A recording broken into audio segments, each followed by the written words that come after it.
Είδαμε προηγούμενα αυτή τη διαδικασία που, όπως είπαμε, όταν γράψουμε το όνομά της θα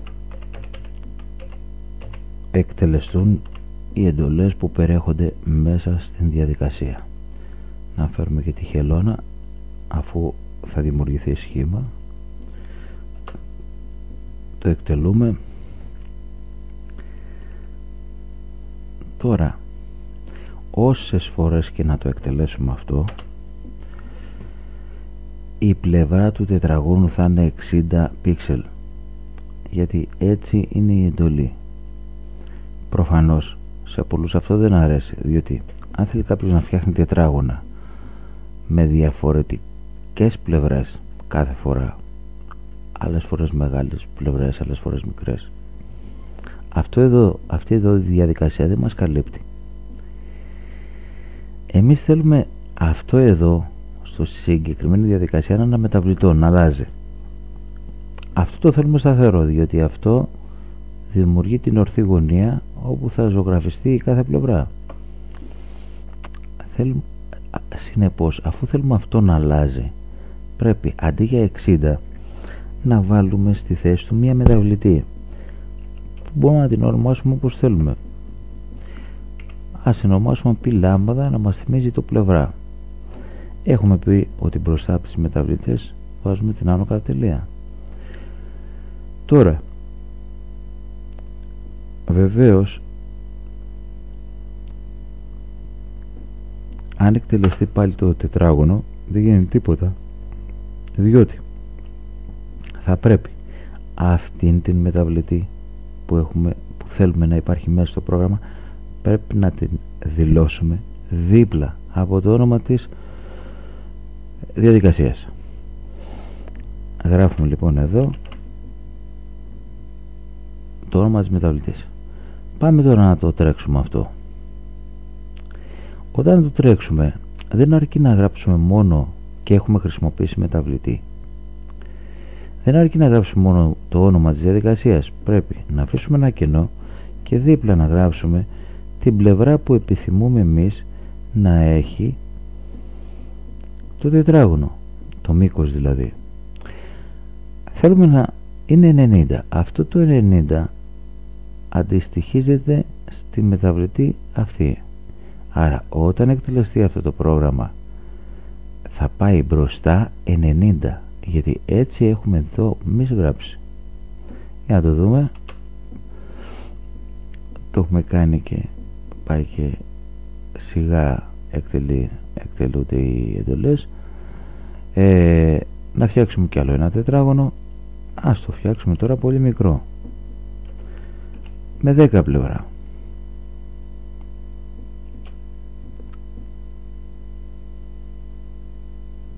Πάρα πολύ μικρό, είναι και η χελονίτσα, ούτε καν το βλέπουμε. Προφανώς μια τέτοια διαδικασία για την κατασκευή τετραγώνου είναι πολύ καλύτερα από την αρχική, όπου εκεί η αρχική διαδικασία με το τετράγωνο η πλευρά του ήταν 60. Ό,τι τετράγωνο φτιάχναμε οι πλευρές του είχαν 60 πίξελ μήκος. Για να δούμε μια άλλη διαδικασία τώρα. Αυτή είναι υπολογίζει το εμβαδόν τριγώνου. Για να δούμε τις εντολίτσες. Εδώ λέει κάνε ε, παίρνουμε μια μεταβλητή και τις λέμε στην ε θα βάλεις το 6 επί 5 δια 2. Προφανώς το 6 είναι το μήκος της πλευράς, το 5 είναι το μήκος του ύψους σε ένα τρίγωνο και το διαιρούμε δια 2 βάσει του τύπου. Μπορεί και αυτό το 6 να είναι ύψος και το 5 να είναι πλευρά. Για να είναι πιο ωραίο, το αποτέλεσμα για το εμβαδό θα εμφανίζεται σε πλαίσιο, αφού έχουμε χρησιμοποιήσει την εντολή ανακοινώσει. Την έχουμε πει αυτή πως είναι η σύνταξή της, και ειδικά εδώ που χρησιμοποιεί κείμενο και μεταβλητή, άρα χρησιμοποιείται αναγκαστικά και εντολή φράση, τα δύο πρώτα γραμματά της. Πάμε τώρα να το τρέξουμε αυτό. Για να το τρέξουμε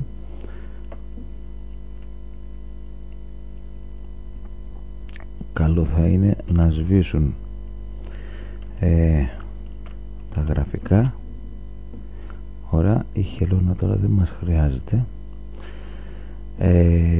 Θα το τρέξουμε πληκτρολογώντας το όνομα της διαδικασίας M-Trig. Πατάμε Enter και βλέπουμε ότι βγαίνει αυτό που θέλουμε, ότι το εμβαδόν είναι 15. 100 φορές να το τρέξουμε αυτό, πάλι θα λέει ότι το εμβαδόν είναι 15. Στην ουσία αυτή η διαδικασία δεν υπολογίζει γενικότερα το εμβαδόν κάποιου τριγώνου, αλλά υπολογίζει το εμβαδόν συγκεκριμένου τριγώνου, δηλαδή του τριγώνου που έχει πλευρά 6 και ύψος 5. Αν θέλουμε να φτιάξουμε κάτι για να ισχύει γενικότερα, πρέπει να δούμε στις εντολές μας ποιοι είναι οι μεταβλητοί αριθμοί, ποιοι αριθμοί θέλουμε να αλλάζουν. Ένας είναι το 6. Στο 6 μπορούμε να έχουμε εδώ τη βάση, οπότε βάζουμε μεταβλητή με το όνομα Β που θα εκφράζει τη βάση, και εδώ στο 5, και αυτό θέλουμε να αλλάζει, βάζουμε μεταβλητή που την ονομάζουμε Y, το ύψος δηλαδή. Όπως είδαμε και στο προηγούμενη διαδικασία, αυτές οι δύο μεταβλητές που τις έβαλα, που θα τις χρησιμοποιήσω μέσα στις εντολές της διαδικασίας, πρέπει να τις γράψω ακριβώς δίπλα από το όνομα της διαδικασίας. Αφήνω και κενό.